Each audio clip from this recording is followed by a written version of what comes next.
Kita ke Pak Haryanto. Pak Haryanto, kalau melihat seperti ini bagaimana nih kita melihat bukti ini bisa dijadikan petunjuk gitu? Ini kalau mau dijadikan bukti itu adalah termasuk dalam golongannya petunjuk. Ya. Petunjuk? Di dalam teori pembuktian menurut KUHP itu salah satu alat bukti adalah petunjuk.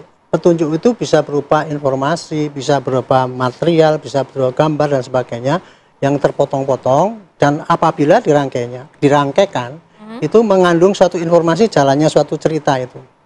Jadi ini seperti ini keterangan bahwa ini ada ini yang bunuh ini dan sebagainya, itu oleh polisi nanti akan dia ngomong gini, dia akan cek kepada siapa yang ngomong itu tadi, didalami lagi dengan periksaan saksi itu, maka itu jadi lebih lengkap kan, tidak hanya ini doang gitu.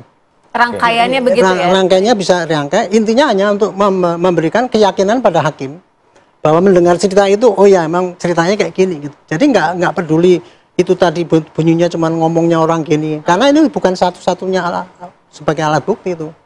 Itu hanya rangkaian saja petunjuk. Sepanjang itu sinkron, itu bisa dipakai oleh hakim untuk pertimbangan. Jadi apabila tidak sinkron mesti akan diabaikan. Tapi tetap harus dibuktikan dengan keterangan yang lain, yang mendukung begitu kan? Karena petunjuk beda ya, kalau ada kan alat bukti keterangan saksi, keterangan tersangka di persidangan, bukti alat bukti itu nyata ya, barang bukti yang dipakai. Tapi kalau petunjuk itu rangkaian daripada informasi yang terkait satu sama lain, yang itu bisa mendukung keterangan itu untuk meyakinkan hakim. Kalau misalkan ada kata-kata yang disampaikan tadi tidak terbukti dalam atau barang bukti yang pada saat tahun-tahun silam gitu kan 2016 lalu. Artinya akan bagaimana ya melihatnya itu kan karena sudah berlalu juga gitu peristiwa. Ya, itu risiko dari para polisi ya.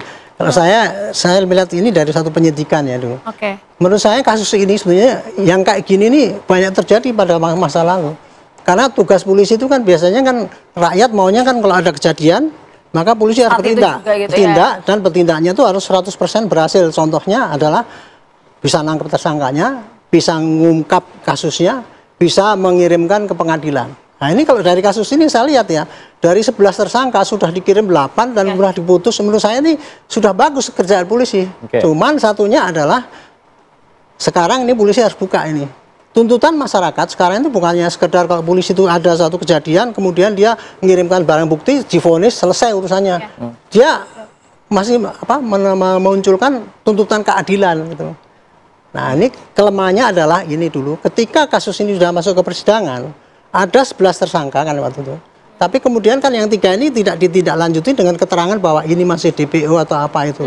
Nah ini baru muncul kemudian belakangan ini setelah difilmkan kan gitu. Itulah tuntutan masyarakat yang harus diwaspadai oleh polisi, bahwa sekarang kinerjanya dia diawasi betul oleh masyarakat. Masyarakat tidak puas hanya dengan ada apanya yang bisa dikirimkan ke pengadilan, tapi dia minta keadilan yang seadil-adilnya gitu. Berarti Pak Haryanto menilai ini polisi terpaksa mau tidak mau harus membuka kembali kasus ini? Karena ada tekanan publik harus. Begitu? Ini suatu kewajiban dari polisi bahwa karena ada data-data itu dia melanjutkan penyidikan yang masih belum ini ya dikerjakan.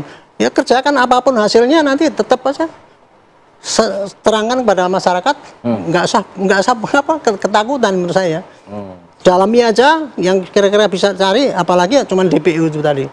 Wong DPO orang yang nyandra orang aja bisa ketangkep, apalagi ini kan udah jelas ini ada 11 orang ada 8 orang yang bisa bersaksi itu. Saya yakin ini pasti bisa dikejar lah kalau asalkan sungguh-sungguh dan kemudian hasilnya apapun terangkan kepada rakyat sehingga orang tidak curiga pada kita bahwa dulu itu kita memang sengaja memetiaskan ini dan sebagainya. Nah, kalau Pak Haryanto melihatnya bagaimana nih? Kalau misalnya kan kita kan pengennya tadi masyarakat juga memantau gitu ya peristiwa ini.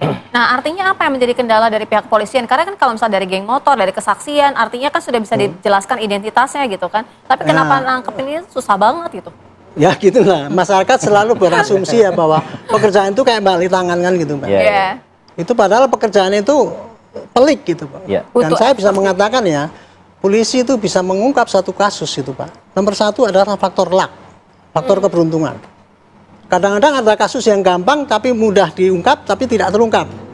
Ada yang kasus sulit banget tapi kok gampang sekali terungkap. Nomor satu faktor luck, nomor dua kemauan daripada polisi itu untuk mengungkap kasus itu dengan cara baik. Gitu. Nah itu sih yang penting. Baru didukung dengan profesionalisme dan sebagainya itu. Jadi untuk ini ya, karena rakyat menuntut. Dan saya pikir ya masuk akal lah menuntut wong dulu jatuhnya kayak gitu kan. Untuk ya, sekarang ini tantangan dari polisi harus betul-betul sungguh-sungguh dia cepat dan bekerja cepat, bekerja maksimal untuk memberikan jawaban kepada rakyat. Inilah yang terjadi. Kita juga nggak bisa terpancing cerita film itu pasti benar, belum tentu. Harus ini tantangan polisi untuk ke depan supaya adik-adik polisi itu ya terbuka lah. Inilah tantangan tugas kalian. Kalian harus jawab. Kalau polisi mau dianggap masih bisa bekerja gitu.